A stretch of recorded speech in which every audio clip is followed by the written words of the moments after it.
បាទជំរាបសួរបងប្អូនទស្សនិកជនទាំងអស់គ្នាបាទខ្ញុំបាទឈ្មោះនៅសំអល់ជាអនុប្រធានការឡាយរដ្ឋបាលនិងហិរញ្ញវត្ថុនៃមជ្ឈមណ្ឌលអភិវឌ្ឍជនបទកម្ពុជាកូរ៉េបាទនៅពេលនេះខ្ញុំសូមចែករំលែកបទពិសោធន៍ទាក់ទងជាមួយនឹងចំណេះដឹងផ្នែកហិរញ្ញវត្ថុបាទហើយនៅក្នុងមេរៀនចំណេះដឹងផ្នែកហិរញ្ញវត្ថុនេះគឺយើងមានមាតិកាចំនួន7ដែរដែលចំណុចទី1និយាយអំពីគោលបំណងចំណុចទី2និយាយអំពីស្វែងយល់ពីគោលគំនិតហិរញ្ញវត្ថុសំខាន់ចំណុចទី3 7ជំហានឆ្ពោះទៅរកជីវិតមានបានចំណុចទី4ច្បាប់សំខាន់4នៃប្រាក់ចំណុចទី5ទំនួលខុសត្រូវរបស់អ្នកខ្ចីចំណុចទី6 5ចំណុចនៃការផ្ដល់ប្រាក់កម្ចីចំណុចទី7និយាយអំពីជំហានដំបូងដែលត្រូវអនុវត្តបើសិនជាអ្នកមិនអាចបង់វិក័យប័ត្ររបស់អ្នកបាទអញ្ចឹងយើងចូលដល់គោលបំណងបាទក្នុងគោលបំណងមេរៀននេះគឺយើងមានគោលបំណងការសម្រេចចិត្តផ្នែកហិរញ្ញវត្ថុកាន់តែប្រសើរឡើងដោយការកាត់បន្ថយបំណុលនិងការបង្កើនប្រាក់សន្សំបង្កើនការវិនិយោគដើម្បីស្ថិរភាពសេដ្ឋកិច្ចឲ្យកាន់តែធំសម្រាប់បុគ្គលនិងសហគមន៍បាទអញ្ចឹងក៏យើងចូលចំណុចទី2គឺការស្វែងយល់ពីគោលគំនិតហិរញ្ញវត្ថុសំខាន់បាទតើចំណេះដឹងផ្នែកហិរញ្ញវត្ថុគឺជាអ្វីអញ្ចឹងដោយការសិក្សាស្រាវជ្រាវនឹងការសរសេររបស់លោក Steve Jobs គាត់បាននិយាយថាចំណេះដឹងផ្នែកហិរញ្ញវត្ថុឬក៏ការអប់រំផ្នែកហិរញ្ញវត្ថុគឺជាសមត្ថភាពនៅក្នុងការយល់ដឹងការអនុវត្តប្រកបដោយប្រសិទ្ធភាពចំពោះជំនាញហិរញ្ញវត្ថុផ្សេងដែលរួមបញ្ចូលទាំងការគ្រប់គ្រងហិរញ្ញវត្ថុផ្ទាល់ខ្លួនថវិកាការសន្សំការវិនិយោគចំណេះដឹងផ្នែកហិរញ្ញវត្ថុមានសារៈសំខាន់នៅក្នុងការយល់ដឹងនិងបង្កើតទម្លាប់ហិរញ្ញវត្ថុរយៈពេលខ្លីនិងរយៈពេលវែងដ៏ល្អដែលនាំទៅរកសុខុមាលភាពហិរញ្ញវត្ថុកាន់តែប្រសើរឡើងបាទចូលដល់ចំណុច2តើចំណេះដឹងផ្នែកហិរញ្ញវត្ថុអាចជួយអ្នកយ៉ាងដូចម្ដេចអញ្ចឹងយើងមាន3ចំណុចដែរនៅក្នុងចំណុចទី2នេះគឺទី1ចំណេះដឹងផ្នែកហិរញ្ញវត្ថុចំណេះដឹងផ្នែកហិរញ្ញវត្ថុគឺជួយបុគ្គលម្នាក់ៗឲ្យមានភាពគ្រប់គ្រាន់ដោយខ្លួនឯងដើម្បីឲ្យពួកគេអាចសម្រេចចិត្តបាននៅស្ថិរភាពហិរញ្ញវត្ថុចំណុចទី2គឺការចេះផ្នែកហិរញ្ញវត្ថុអញ្ចឹងមនុស្សម្នាក់ៗអាចមានប្រសិទ្ធភាពជាមួយនឹងហិរញ្ញវត្ថុរបស់គេបានដូច្នេះហើយគោលដៅកាន់តែច្រើននឹងបង្កើតតម្លៃនៃប្រាក់ចំណូលរបស់ពួកគេមានប្រសិទ្ធភាពចូលដល់ចំណុចទី3គឺកំហុសផ្នែកហិរញ្ញវត្ថុតិចមានកំហុសផ្នែកហិរញ្ញវត្ថុតិចដែលមានឥទ្ធិពលអវិជ្ជមានរយៈពេលវែងនាពេលអនាគតបាទយើងឈានចូលដល់ចំណុចទី3បាទ7ជំហានឆ្ពោះទៅរកជីវិតមានបានអញ្ចឹងនៅក្នុង7ជំហានដែលឆ្ពោះទៅរកជីវិតមានបាននោះដែលចំណុចទី1យើងនិយាយអំពីការតាមដានការចំណាយរបស់អ្នកចំណុចទី2គឺការកាត់បន្ថយចំណាយដែលមិនចាំបាច់ចំណុចទី3ការអប់រំខ្លួនរបស់អ្នកចំណុចទី4បង្កើនចរន្តប្រាក់ចំណូលរបស់អ្នកចំណុចទី5វិនិយោគប្រាក់សន្សំរបស់អ្នកចំណុចទី6វិនិយោគប្រាក់ចំណេញឡើងវិញចំណុចទី7រស់នៅជាមួយប្រាក់ចំណូលអកម្មអញ្ចឹងខ្ញុំសូមបញ្យល់ដោយសង្ខេបអំពី7ចំណុចដោយចំណុចទី1ការតាមដានការចំណាយរបស់យើងមានន័យថាការចំណាយរបស់យើងដែលមានជាច្រើនប្រចាំថ្ងៃនោះគឺយើងត្រូវតាមដានតើចំណាយណាដែលចាំបាច់និងចំណាយណាដែលមិនចាំបាច់ចំណុចទី2នោះគឺការកាត់បន្ថយចំណាយដែលមិនចាំបាច់ដូចថាការចំណាយទៅលើការកម្សាន្តឬក៏ការដើរលេងឬក៏ចំណាយណាដែលអត់ប្រយោជន៍នោះគឺយើងត្រូវគួរកាត់បន្ថយហើយចំណុចទី3គឺអប់រំខ្លួនរបស់យើងមានន័យថាខ្លួនរបស់យើងត្រូវអប់រំមិនត្រូវមើលឃើញគេមានបានយើងដូចថាពាក្យសុភាសិតខ្មែរយើងថាឃើញដំរីជុះចង់ជុះតាមដំរីបាទហើយចំណុចទី4នេះគឺចរន្តប្រាក់ចំណូលរបស់អ្នកអញ្ចឹងយើងត្រូវបង្កើតចរន្តប្រាក់ចំណូលរបស់យើងហ្នឹងបន្ថែមទៀតឲ្យយើងបង្កើតឲ្យមានការ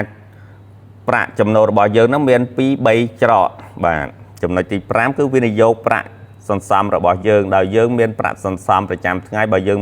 សន្សំបានហើយគឺយើងគួរតែយកប្រាក់ដែលយើងសន្សំបានទៅវិនិយោគបន្ថែមហើយចំណុចទី6ហ្នឹងគឺវិនិយោគប្រាក់ចំណេញឡើងវិញមានន័យថាពេលដែលយើងវិនិយោគឲ្យបានប្រាក់ចំណេញហើយគឺយើងគួរតែយកប្រាក់ចំណេញរបស់យើងហ្នឹងទៅវិនិយោគបន្ថែមទៀតទី7រស់នៅជាមួយប្រាក់ចំណូលអកម្មមានន័យថាគឺយើងរស់នៅដោយមានសុខ កម្មាលភាពជាមួយប្រាក់ចំណូលដែលយើងបានមកពីការវិនិយោគដោយយើងមានថាចំណូលអកម្មគឺជាចំណូលដែលយើងមិនប្រើកម្លាំងមិនប្រើកាយវិការឬសកម្មភាពអីមួយគឺជាចំណូលដែលបានពីការប្រាក់ឬក៏ពីការវិនិយោគរបស់យើងខ្ញុំសូមចូលទៅដល់ចំណុចទី4គឺច្បាប់សំខាន់4នៃប្រាក់បាទនៅក្នុងច្បាប់ទាំង4នោះគឺមានទី1គឺកុំវិនិយោគអ្វីដែលអ្នកមិនយល់បាទមានន័យថានៅពេលដែលមុននឹងយើងវិនិយោគអ្វីមួយសម្រាប់យើងជាអ្នកហិរញ្ញវត្ថុគឺយើងមិនត្រូវវិនិយោគចំពោះអ្វីដែលយើងមិនទាន់យល់មិនទាន់មានជំនាញហើយទី2នោះគឺបំណុលអាចជាអាវុធដ៏មានឥទ្ធិពលមានន័យថាបំណុលគឺអាចជាឃាតករអាចសម្លាប់មនុស្សដោយមិនដឹងខ្លួនបានប្រសិនបើយើងគ្មានការពិចារណាឬក៏គ្មានការគិតបានវែងឆ្ងាយទី3ការគិតបែបជាអ្នកមានន័យថាអ្នកមានគឺមុននឹងធ្វើអ្វីមួយគាត់មានគោលគំនិតមានផែនការមានសកម្មភាពមានការការពារហានិភ័យរបស់គាត់បានច្បាស់លាស់ចូលដល់ចំណុចទី4គឺអភិវឌ្ឍជំនាញដែលទទួលបានចំណូលបាទគឺយើងត្រូវអនុវត្តសកម្មភាពណាដែលធ្វើឲ្យយើងមានការរីកចម្រើនដើម្បីទទួលបានចំណូលបន្ថែមបាទចូលដល់ចំណុចទី4មួយគឺការចំណាយប្រែប្រួលទៅតាមស្ថានភាពផ្សេងអញ្ចឹងក្នុងការចំណាយរបស់យើងខ្ញុំសង្ខេបមកមាន16ចំណុចដែលចំណាយនីមួយៗដូចជាការសន្សំ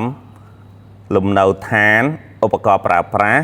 អាហារនៅផ្ទះអាហារនៅឆ្ងាយពីផ្ទះការដឹកជញ្ជូនពន្ធសម្លៀកបំពាក់ធានារ៉ាប់រងសុខភាពការថែទាំអាស្រ័យការអប់រំផ្ទាល់ខ្លួនការសងបំណុលការកំសាន្តនិង16ចុងក្រោយគឺអំណោយឬក៏កម្មវិធីផ្សេងចូលចំណុច4.2ការអភិវឌ្ឍជំនាញគ្រប់គ្រងថវិកាចឹងក្រោយពីយើងឃើញការចំណាយរបស់យើងហើយគឺយើងត្រូវអភិវឌ្ឍជំនាញក្នុងការគ្រប់គ្រងថវិការបស់យើងដោយខ្ញុំផ្ដោតសំខាន់ទៅលើ4ចំណុចដែរគឺទី1កំណត់ហេតុផលសម្រាប់ការថែរក្សាថវិកាទី2កំណត់និងពិនិត្យប្រភេទចំណាយដើម្បីជាជំរើសក្នុងការចំណាយទី3រក្សាកំណត់ត្រាព័ត៌មានហិរញ្ញវត្ថុដើម្បីបង្កើនកំណត់ហេតុចំណាយរបស់ខ្លួនទី4បង្កើតនិងតុល្យភាពថវិកាប្រចាំខែបាទយើងឈានទៅដល់ចំណុចទី5គឺទំនួលខុសត្រូវរបស់អ្នកខ្ចីបាទអញ្ចឹងនៅពេលនេះយើងដើរតួជាអ្នកខ្ចីអញ្ចឹងបើយើងដើរតួជាអ្នកខ្ចីគឺយើងត្រូវមើល4ចំណុចដែរបាទខ្ចីតែអ្វីដែលអាចសងវិញបានមានន័យថាខ្ចីទៅតាមលទ្ធភាពដែលយើងអាចសងទៅគេវិញបានបាទទី2នោះគឺអាននិងស្វែងយល់អំពីកិច្ចសន្យាអន្តទានបាទឧទាហរណ៍ថាមុននឹងពេលដែលគេឲ្យយើងខ្ចីឬក៏យើងមានកម្ចីគេគឺគេមានកិច្ចសន្យារបស់អន្តទានបាទជាធនាគារឬក៏មីក្រូហិរញ្ញវត្ថុករណីបើសិនជាយើងមិនចេះអក្សរឬក៏យើងមិនអាចអានបានគឺយើងអាចស្នើសុំអ្នកអន្តទានបាទម្ចាស់អ្នកផ្ដល់ប្រាក់កម្ចីយើងអាចឲ្យគេអានឲ្យយើងបានទី3នោះគឺសងបំណុលភ្លាមប្រសិនបើយើងមានលទ្ធភាពឬក៏យើងអាចដោះស្រាយបានគឺយើងត្រូវសងគេវិញភ្លាមដើម្បីការកាត់បន្ថយការចំណាយនៃការប្រាក់ចូលចំណុចទី4បាទគឺជូនដំណឹងដល់អង្គការអន្តទានភ្លាមប្រសិនបើអ្នកមិនអាចបំពេញការបង់ប្រាក់បានបាទមានន័យថានៅពេលដែលយើងជួបហេតុការណ៍ឬប្រតិបត្តិហេតុអីកើតឡើងណាមួយប្រសិនបើយើងមិនអាចបង់ថវិកាបាទសម្រាប់សងការប្រាក់គេបានគឺយើងត្រូវជូនដំណឹងទៅខាងអង្គការភ្លាមបាទយើងចូលដល់ចំណុចទី6គឺ5ចំណុចនៃការផ្ដល់ប្រាក់កម្ចីបាទមុនហ្នឹងគឺយើងនិយាយអំពីយើងជាអ្នកខ្ចីពេលនេះគឺយើងជាអ្នកផ្ដល់ប្រាក់ឲ្យគេខ្ចីវិញអញ្ចឹងយើងមាន5ចំណុចដែរដែលចំណុចទី1គឺយើងត្រូវមើលទៅលើចរិតលក្ខណៈបាទអញ្ចឹងមុននឹងយើងឲ្យគេខ្ចីទ្រព្យឬក៏ថវិកាឬក៏ដើមទុនអីមួយគឺយើងត្រូវមើលចរិតលក្ខណៈតើមនុស្សដែលយើងឲ្យខ្ចីហ្នឹងគេមានចរិតលក្ខណៈជាមនុស្សដូចម្ដេចជាមនុស្សដែលម៉ត់ចត់ជាមនុស្សដែលមានអត្តចរិតឆ្លូតបូតឬក៏កោកកាចបាទហើយទាំងទី2គឺយើងមើលទៅលើដើមទុនរបស់គាត់តើគាត់មានដើមទុននៅក្នុងការប្រកបអាជីវកម្មឬក៏ក្រុមហ៊ុនឬក៏ស្ថាប័នណាមួយតើគាត់អាចមានដើមទុននៅក្នុងនឹងដែរឬទេ ในទី3គឺយើងមើលទៅលើសមត្ថភាពរបស់គាត់តើគាត់មានសមត្ថភាពក្នុងការស្វែងរកប្រាក់ចំណូលដើម្បីសងមកយើងវិញបានឬទេហើយនឹងចំណុចទី4នោះគឺយើងមើលវត្ថុបញ្ចាំរបស់គាត់តើគាត់មានវត្ថុបញ្ចាំជាសម្ភារៈឬក៏ជាអចលនទ្រព្យដែលយើងអាចកាត់កងឬក៏អាចមានលទ្ធភាពនៅក្នុងធៀបជាមួយនឹងប្រាក់កម្ចីរបស់យើងបានដែរឬទេចំណុចទី5យើងមើលទៅតាមលក្ខខណ្ឌតើទាំង4ចំណុចខាងលើហ្នឹងតើគាត់លក្ខខណ្ឌរបស់គាត់ហ្នឹងអាចសមស្របនឹងអាចមានលទ្ធភាពក្នុងការសងរបស់យើងបានឬទេលក្ខខណ្ឌរបស់គាត់ហ្នឹងបាទអញ្ចឹងយើងចូលទៅដល់ចំណុចទី7បាទអញ្ចឹងចំណុចទី7និយាយអំពីជំហានដំបូងដែលអ្នកត្រូវអនុវត្តបើអ្នកមិនអាចបង់វិក័យប័ត្ររបស់អ្នកបានមានន័យថាជាចំណុចដែលយើងជាអ្នកខ្ចីគេតែនៅពេលដែលយើងមិនអាចបង់វិក័យប័ត្ររបស់យើងនៅពេលដែលយើងជួបបញ្ហាអ្វីមួយអញ្ចឹងយើងត្រូវមើលជា4ជំហានដែរដែលទី1នោះគឺយើងត្រូវក្រឡេកទៅមើលថវិការបស់អ្នកតើថវិកាដែលយើងមានសប្តាហ៍ថ្ងៃនេះគឺយើងមានប្រមាណដោយយើងត្រូវការកាត់បន្ថយការចំណាយរបស់យើងហើយចំណុចបន្ទាប់នោះគឺយើងត្រូវ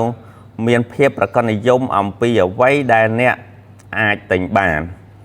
ដោយតាក់ទងជាមួយនឹងម្ចាស់បំណុលរបស់យើងមានន័យថាតើយើងមានលទ្ធភាពក្នុងការទិញរបស់របរឬក៏សម្ភារៈប្រើប្រាស់អីប៉ុន្មានយើងអាចទិញបានយើងមិនត្រូវលោភលន់ឬក៏យើងមិនត្រូវចំណាយលើសបាទឃើញគេឧទាហរណ៍ថាឃើញគេប្រើឡានទំនើបសម្ភារៈទំនើបឬក៏ផ្ទះទំនើបយើងទិញធ្វើតាមគេបាទ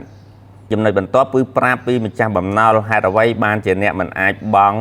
ប្រាក់បានដែលអ្នកមានបំណងចង់នឹងបង់ហើយតើយើងអាចបង់នៅពេលណានិងអាចបង់ថវិកាចំនួនប៉ុន្មានដែលអ្នកអាចបង់បានចំណុចបន្ទាប់គឺសួរថាតើអ្នកអាចរៀបចំការវិភាគទូទាត់ថ្មីបានដែរឬទេប្រសិនបើអ្នក